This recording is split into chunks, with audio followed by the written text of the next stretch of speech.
नमस्कार. महाराष्ट्राचं राजकारण खूपच वेगळ्या वळणावर चाललंय. राजकीय संवेदना, त्याला काय संवेदना हा शब्द जरा चूक ठरेल.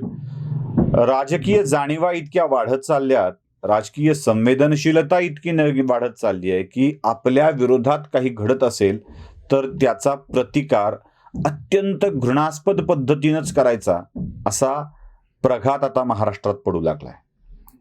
म्हणजे एखाद्या माणसाची जात काढून त्याला शिव्या द्या, एखाद्या माणसाच्या अत्यंत घाणेरड्या भाषेत त्याला बोला, त्याला धमकी द्या सौम्य शब्दात, आणि त्याच्यावर कमेंट्स वाईट वाईट करा. सोशल मीडियावर असेल, फेसबुकवर असेल तर वाईट कमेंट करा, युट्यूबवर असेल तर वाईट कमेंट करा. या स्वरूपाचा प्रकार वाढत चाललाय. व्हॉट्सअपवर, फेसबुकवर, मेसेंजरवर वेगवेगळ्या पद्धतीने त्याला ट्रोल करा, अत्यंत घाणेरड्या भाषेत त्याची निर्भत्सना करा, त्याचं कुटुंब अस्वस्थ होईल अशा स्वरूपाचे मेसेजेस टाका. नाहीच जमलं त्याला तर खुलं आव्हान करा, याला इंगा दाखवा, याला चांगले रंग दाखवा, याचा कार्यक्रम करा, अशा स्वरूपाचं खुलं आव्हान देणं चाललंय. त्याच्या जातीला टार्गेट करा, जातीवरून बोला, असं सगळं चाललंय. माझ्या युट्यूबवरही अशा स्वरूपाच्या प्रतिक्रिया काही कमी नाही आहेत. त्या कधी कधी काढाव्या लागतात, कधी कधी रिपोर्ट करावा लागतो. कारण कसं आहे की कुटुंबातल्या लोकांना ते दाखवताना बघताना जरा वेगळं वाटतं. तसे आता आम्ही निर्लज्ज झालो, सवय लागून गेलेली आहे या सगळ्या प्रकाराची. मंत्र्यांना काही बोललं की मंत्र्यांचे समर्थक तर चेकाळून येतात. जितेंद्र आव्हाडांना लोक बोलली होती तेव्हा जितेंद्र आव्हाडांच्या लोकांनी अनंत करमुसेला कसा ठोकला हे आपण चांगलं ओळखतो. कोणत्याही मंत्र्यांच्या बाबत तुम्ही काही प्रश्न विचारा आणि मग त्याला उत्तर जे मिळणार आहे ना ते त्याच पद्धतीनं मिळतं. म्हणजे अगदी ठोकाठोकी, मारामारी, केस करणे, केस टाकणे, खोट्या केसेस टाकणे, अॅट्रॉसिटीचे केस टाकणे, पिस्तुलाची केस टाकणे, असे सगळे प्रकार होत राहतात. म्हणजे आता मंत्र्यांच्या विषयी बोलायचं असेल तर काळजी घेऊन बोलावं लागेल असं लोक कौतुक करताना सुद्धा सूचना करतात. खरंच काळजी घेऊन बोलायला पाहिजे अशी स्थिती आली आहे का? मी नाहीये घाबरणार, मी बोलत राहणार आहे. जीव एकदाच आलाय ना एकदाच जाणार आहे, त्यामुळे तो माझा मृत्यू लिहिला असेल तर तो कुणाच्या हाताने लिहून ठेवलाय विधात्याने. विधाता जो मानतो ना तो विधात्याच्या मृत्यूलाही मानतो, त्यामुळे त्यालाही मी घाबरायचं कारण नाहीये. विषयाच्या निमित्ताने हा विषय मी सांगतोय. एकनाथ आव्हाडांच्या मारहाणीचा, माफ करा, जितेंद्र आव्हाडांच्या मारहाणीचा विषय आपण ऐकलेला आहे, पाहिलेला आहे. अनंत करमुसेची कशी पाठ झाली होती हेही आपण पाहिलंय. मी तुम्हाला आणखी एक पाठ दाखवणार आहे, तीही अशीच काळी निळी झालेली आहे. बघा ती पाठ आणि याला किती मारला असेल याचा विचार करा. आता हा व्यक्ती कोण आहे? तर हा व्यक्ती एका मंत्र्याच्या मामाचा मुलगा आहे, पण राजकीय दृष्ट्या विरोधक असलेला. म्हणजे नुसता जातीचा नव्हे, नात्याचा आहे. याला का मारलंय याचा प्रश्न आपल्याला सगळ्याला पडला असेल. आणि हे मंत्री महोदय कोण असाही प्रश्न आपल्याला सगळ्याला पडला असेल.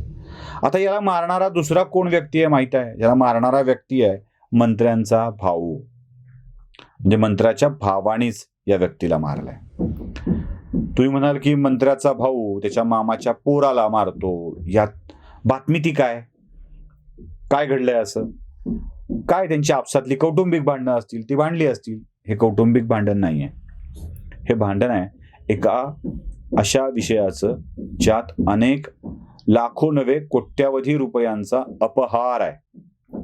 प्रकरण असं आहे की नॅशनल हायवे 211 पासून गावात जाणारा रस्ता एक तयार करायचा आहे.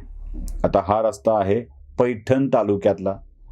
पाचोड नावाचं गाव आणि त्या पाचोड नावाच्या गावापासून नॅशनल हायवे 211, ज्याचा गडकरी नंबर आता बदललेला आहे, औरंगाबाद, बीड, सोलापूर जाणारा हा रस्ता. तसा तो सोलापूर धुळे असा रस्ता आहे, पण औरंगाबादवरून सोलापूर धुळेकडे जाणारा हा रस्ता आता खूप मोठा झालाय आणि या रस्त्यापासून जोड रस्ते करण्याचं काम सुरू आहे. काही लोकांचा आरोप असा आहे की हा रस्ता अगोदरच 29 लाख रुपये खर्चून जिल्हा परिषदेनं करून घेतला होता, कारण हा गावचा जोडणारा रस्ता होता. पुढे याच रस्त्यावरती असाही आरोप होतो आहे की पुन्हा एकदा MREGSच्या माध्यमातून बजेट टाकण्यात आलं 25 लाख रुपये आणि त्यातून हा रस्ता करून घेण्यात आला. तुम्ही म्हणाल जर फार फार तर हा आरोप डबल रस्ता केल्याचा आहे. म्हणजे एकदा बजेट, दुसऱ्यांदा बजेट, म्हणजे 25, 25, 50, वरचे 4 असं 54-55 लाखाचा हा पार असेल, हा मोठा विषय आहे का? आता तुम्हाला खरी गंमत सांगणार आहे. त्या रस्त्याच्या बाबतची वस्तुस्थिती अशी आहे की हा रस्ता झालाच नाही. म्हणजे जर हे खरं असेल तक्रारकर्त्याचं म्हणणं, तर रस्ता न करताच याची बिलं 2दा उचलण्यात आली. पुढारी नावाच्या दैनिकामध्ये ही बातमी छापून आली आहे आणि ती बातमी तुम्ही आता बघता आहात. आता जो रस्ता दाखवला जातोय तिथे फक्त तुम्हाला हिरवं गवत आणि कच्चा पाणंद रस्ता दिसेल. कुणी त्याला पांदन रस्ता म्हणतं, कुणी पाणंद रस्ता म्हणतं. हा कच्चा रस्ता दिसेल. सरकार दरबारी मात्र हाच रस्ता 2दा पक्का डांबरीकरण झालेला अप्रोच रोड पूर्ण झाल्याची नोंद आहे. एकाच रस्त्यावर 50 लाख रुपयांचा खर्च झालाय आणि दावा असाही केला जातोय की अशा स्वरूपाची 8-10 कामं पैठण तालुक्यामध्ये झालेली आहेत. आता पहिल्यांदा जो हरिओम कन्स्ट्रक्शन या कंपनीनं काम केलं आणि नंतर मार्टिन कन्स्ट्रक्शन या कंपनीनं काम केलं. मार्टिन कन्स्ट्रक्शन आणि हरिओम कन्स्ट्रक्शन या 2 कंपन्यांना आळीपाळीनं ही कामं देण्यात आली आणि या कामामध्ये काहीच काम झालं नाही. मेजरमेंट्स मात्र झाली, MBची नोंद झाली, मेजरमेंट बुकमध्ये नोंद झाली, बिलं सबमिट झाली, बिलं निघाली, कंत्राटदारानं बिलं घेतली, खाल्लं पिल्लं, मागं हात पुसला, सगळे रिकामे झाले. आणि काय मग 2 लोकांना याच्यात जाणीव झाली की हे असं होत आहे. एवढं एक नाही, 1-2 कामं झाली. आणि ज्या 2 लोकांना जाणीव झाली त्याच्यामध्ये एक रणजित नरवडे. आता हे रणजित नरवडे हे काम झालं आहे का हे दाखवायसाठी त्या रस्त्यावर उभा टाकून हे लाईव्ह करू लागले, फेसबुक लाईव्ह करू लागले. कारण कसं आहे, आपली भावना व्यक्त करायची असतील तर माध्यमं आता आजकाल व्यक्त करत नाहीत. मग काय, असं युट्यूब चॅनल काढा, फेसबुक चॅनल काढा, बोला, त्यावरती आपली भावना व्यक्त करा, आपापल्या गोष्टी सांगत राहा, किमान लोकांच्यापर्यंत पोहोचेल अशी अपेक्षा व्यक्त करा. म्हणून हे अभिव्यक्तीचं साधन.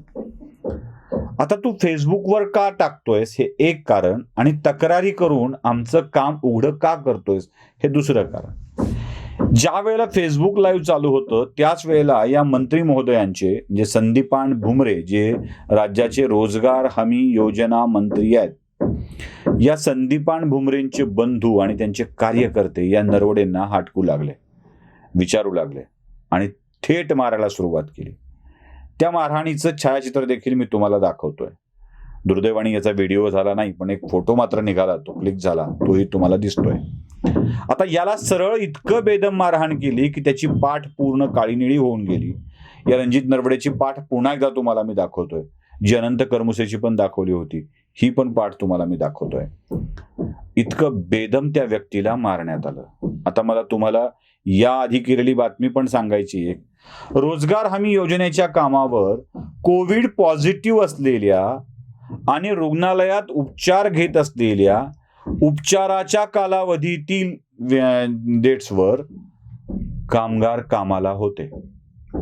म्हणजे सरसगट यादी करायची, कुणाला जमीन आहे का, कोण श्रीमंत आहे, कोण गरीब आहे याचाही विचार न करता एक बोगस यादी करायची आणि त्यातून पैसे वसूल करायचे. असा फंडा सरसगट रोजगार हमी योजना मंत्र्यांच्या मतदारसंघात चालू आहे की काय? या आधीचा तो व्हिडिओ देखील आपण केलेला आहे की कोविडचे पेशंटच रोजगार हमीच्या कामावरती उपचाराच्या कालावधीमध्ये आलेले होते. संदीपान भुमरे हे साधे सरळ माणूस म्हणून मुंबईत परिचित आहेत, पण ते तितके साधे सरळ आहेत का असा प्रश्न देखील पडतो. आपल्याला विरोध करणाऱ्या, आपल्या कामाचं काही गोष्टी उघड करणाऱ्या माणसाला बेदम मारहाण करणे, तो नातलग आहे त्याचाही विचार न करता बेदम मारहाण करणे, या सगळ्या गोष्टी खूपच आश्चर्यकारक आहेतच आहेत, पण चिंताजनक देखील आहेत. आता या सगळ्या महाविकास आघाडीच्या मंत्र्यांच्या विषयात बोलायचं की नाही बोलायचं असा प्रश्न वाटायला लावणारे आहे. खरं तर हाही व्हिडिओ करताना पहिल्यांदा आज माझ्या मनात धास्ती आहे. ती धास्ती यासाठी आहे की याच काळामध्ये तू बोलतो कसं, तू सांगतो कसं असं म्हणून येणारे थ्रेटनिंग कॉल्स पण वाढले. म्हणजे या सगळ्या प्रकाराला, मंत्र्यांच्या प्रकरणाला तुम्ही पुढे आणणार असाल तर तुम्हाला धमकी दिली जाईल, मारलं जाईल, हा संदेशच या निमित्ताने पुन्हा एकदा मिळतोय. कदाचित असे कॉल मला देखील येतील, असा प्रसंग माझ्यावर देखील येईल, पण घाबरायचं नाही हे ठरवलंय. बोलत राहावं लागणार आहे. नमस्कार.